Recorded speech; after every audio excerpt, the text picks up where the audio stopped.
Nel fine settimana da venerdì 19 a domenica 21 agosto si è svolta la quarta edizione degli esercizi spirituali itineranti lungo il Cammino delle Dolomiti, il percorso ad anello che abbraccia i luoghi più significativi della religiosità in provincia di Belluno. Quest'anno, in ricordo di Don Francesco Cassol, che fra i vari incarichi era anche coordinatore diocesano del Cammino delle Dolomiti, la tappa finale è stata Longarone.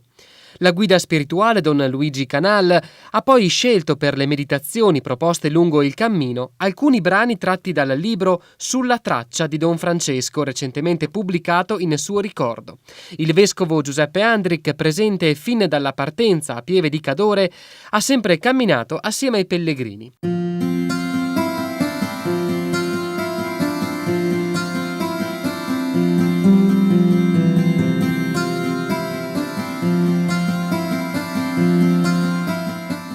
Venerdì mattina, presso la chiesa di Santa Maria Nascente a Pieve di Cadore, il vescovo ha accolto i 50 pellegrini giunti da Roma, dall'Emilia, dalla Toscana, dalla Lombardia, dal Trentino, nonché da varie località del Veneto e da diverse zone della provincia di Belluno e persino dalla lontana Australia.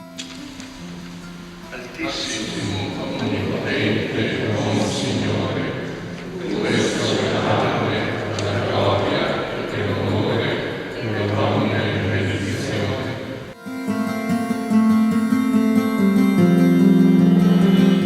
Quindi Don Luigi Canal, guida spirituale degli esercizi, ricordando Don Francesco Cassol, ha presentato il tema guida di queste giornate, nomadi con gli occhi rivolti verso il cielo. L'arcidiacono di Pieve di Cadore, Monsignore Renzo Marinello, ha poi proposto la prima meditazione sul tema del pellegrinare come essere in esilio, diretti alla patria finale. Dopo la tradizionale foto alla partenza, il gruppo si è diretto al vicino santuario del Cristo con il suo antico crocifisso.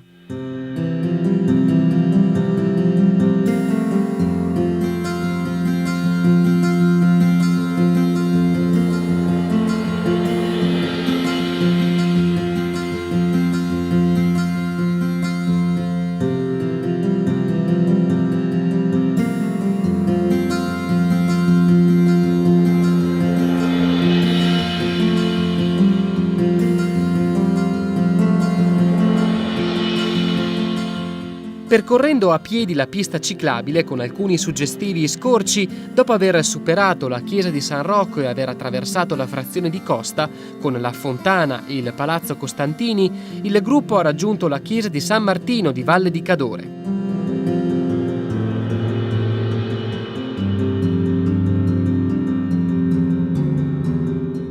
Benvenuti a tutti, non aspettavo un gruppo così numeroso.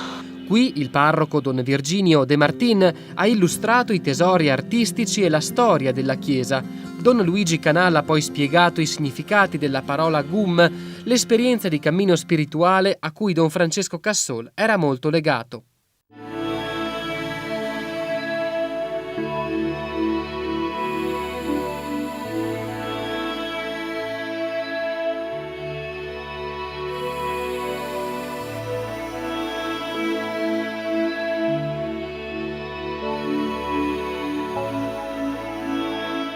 Visitata brevemente anche la chiesetta della Santissima Trinità, percorrendo l'itinerario dell'antica strada romana e dopo aver superato il suggestivo e antico ponte coperto di Rualan, il gruppo ha proseguito il cammino lungo il piacevole e ombreggiato sentiero verso Damos.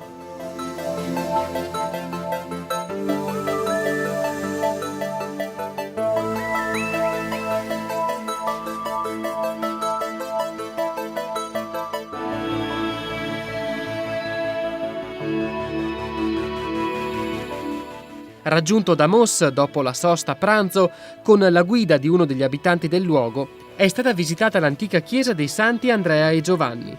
Il vescovo ha fatto notare il particolare dell'affresco recentemente riscoperto e databile alla fine del 1300 in cui Maria, con umiltà, indica Gesù crocifisso con il mignolo, invitando a guardare fiduciosi verso di lui.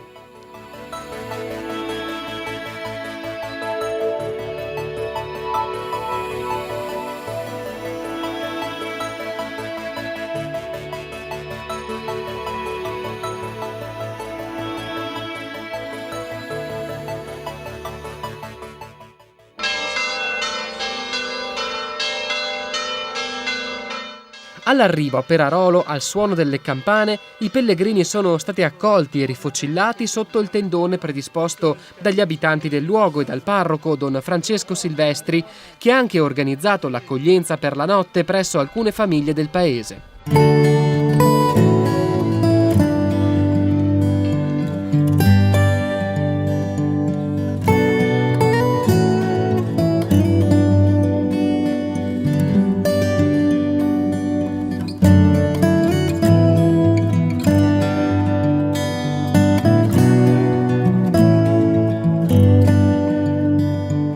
Divisi in due gruppi, i pellegrini hanno dapprima visitato il Museo del Cidolo e del Legname, che ricostruisce bene la storia di questo antico porto fluviale. Si è potuto poi ammirare il vicino Palazzo Lazzaris, chiamato anche Villa Reale in ricordo della presenza della regina Margherita di Savoia.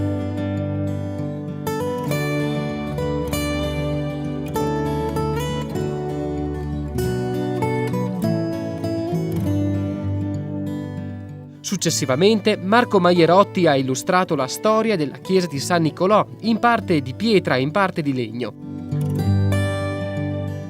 Don Francesco Silvestri ha interpretato questa particolare struttura come metafora della chiesa di uomini, in cui convivono aspetti diversi, più o meno perfetti, ma tutti da accogliere nella loro diversità.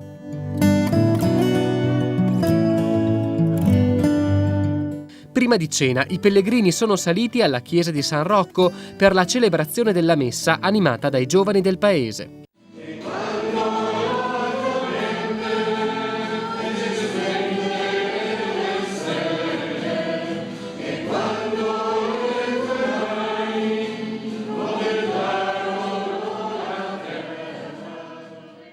Dopo l'ottima cena sotto il tendone preparata dagli abitanti del luogo, i pellegrini hanno potuto assistere nella chiesa di San Nicolò a un concerto di musica sacra medievale del gruppo In Unum Ensemble, guidato da Elena Modena e Ilario Gregoletto.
La mattina del sabato, dopo la colazione a Perarolo, don Francesco Silvestri ha celebrato la messa per i pellegrini, consegnando loro la benedizione di Sant'Ambrogio.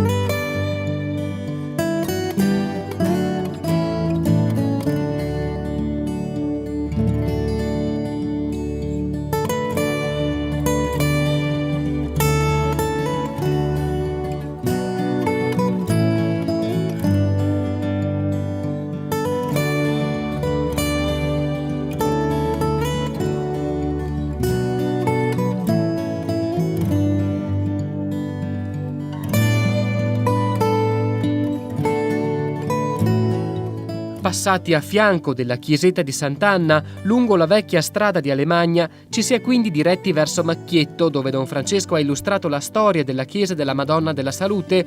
Qui il vescovo ha proposto una riflessione sulla figura di San Rocco, che non teme di mostrare pubblicamente le proprie infermità.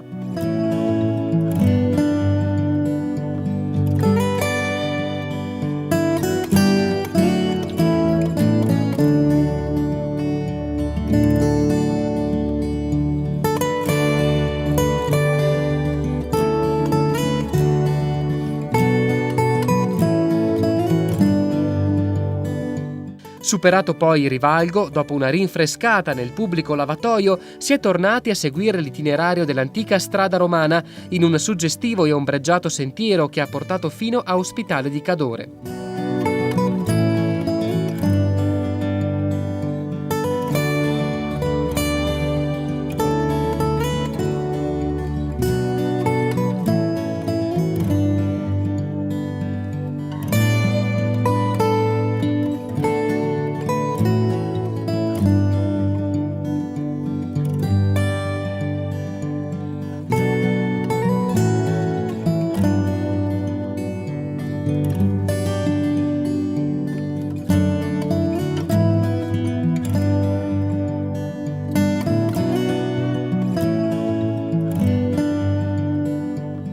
Accolti e rifocillati dagli abitanti del luogo nei pressi dell'antico ospizio che diede il nome al paese, i pellegrini si sono quindi raccolti nella chiesa della Santissima Trinità, dove Don Luigi Canalla ha letto un brano di Don Francesco Cassol che ricordava la statua della Madonna Bella di questa chiesa.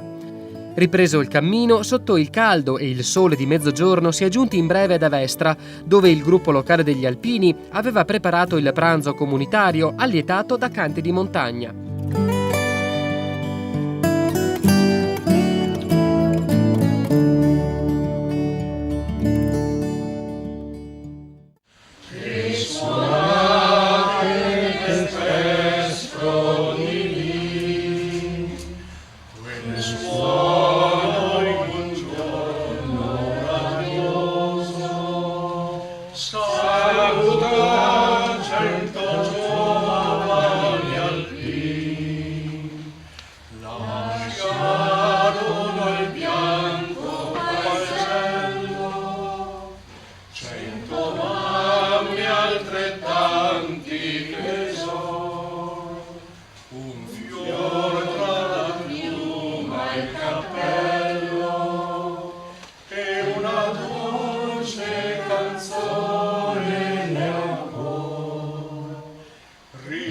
Ritorneremo ancor sui nostri monti